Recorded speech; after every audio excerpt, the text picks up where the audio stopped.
I trained in lots of martial arts. I trained on my small island off the coast of Korea. I did taekwondo for a year and a half. My master was 6'7", the former high school national champion and actually one of the biggest alcoholics I've ever met, which is a terrible combination, especially when you're the only white guy. And he used to beat me up the whole time. And we did unbelievable training, like punching through blocks, jumping off the walls, doing mad spinning kicks, amazing stuff. And after I was there for a year and a half, I went to Shaolin in China. Shaolin's the world's capital of Kung Fu. And the training there was also brutal. They used to hit the back of my leg with a bamboo stick. And we used to train for 16 hours a day, mad lunges. Once again, unbelievable training for the mind and for the body. And eventually I got to Japan. When I got to Japan, I wanted to study Aikido, which is a martial arts which isn't about attacking. It's just about more defending. And my master said to me, just attack me however you want to attack me. I was already a black belt in Taekwondo and I trained Shaolin.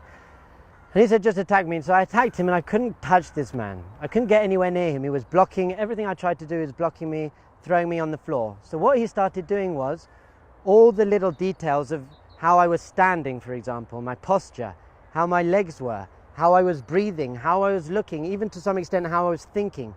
All the little details. When we went out to eat, we ate sushi and sashimi, and he said, you can't eat that fish because it's very fatty and it will slow you down. You can only eat this fish. To be an ultimate martial artist, the details really count. If you don't get the details right, you can get knocked out. So when I came to Judaism, one of the things that annoyed me most was all the stupid little details. It's like, if God's this amazing, beautiful, divine being, why does he care so much if I turn a light on Shabbat or not? Who cares about these little things?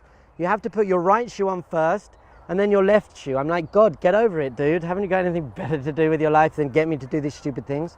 But I very quickly realized that none of it's for God. God's basically the ultimate martial arts master, and he's saying the details count. So when I put my shoes on in the morning, because I have to put my right shoe on first, it becomes a conscious act. Now I have to think, right shoe first. Now I'm being conscious, I'm being in the moment. Then you learn deeper mysticism and Kabbalah. The right represents loving kindness. So I want to start my day with loving kindness, and the left represents strength and boundaries, because you also have to have a balance. So for me, putting on my shoes is about being conscious and having loving kindness and balance in my life. And everything during the day, how I wake up, how I go to the bathroom, how I fall asleep, how I speak to my wife, how I think, how I'm going to die. Everything in my whole life I've been given a conscious way to tap into the moment. Now, unfortunately, many religious people aren't doing it like this. They're doing it out of fear or out of rote.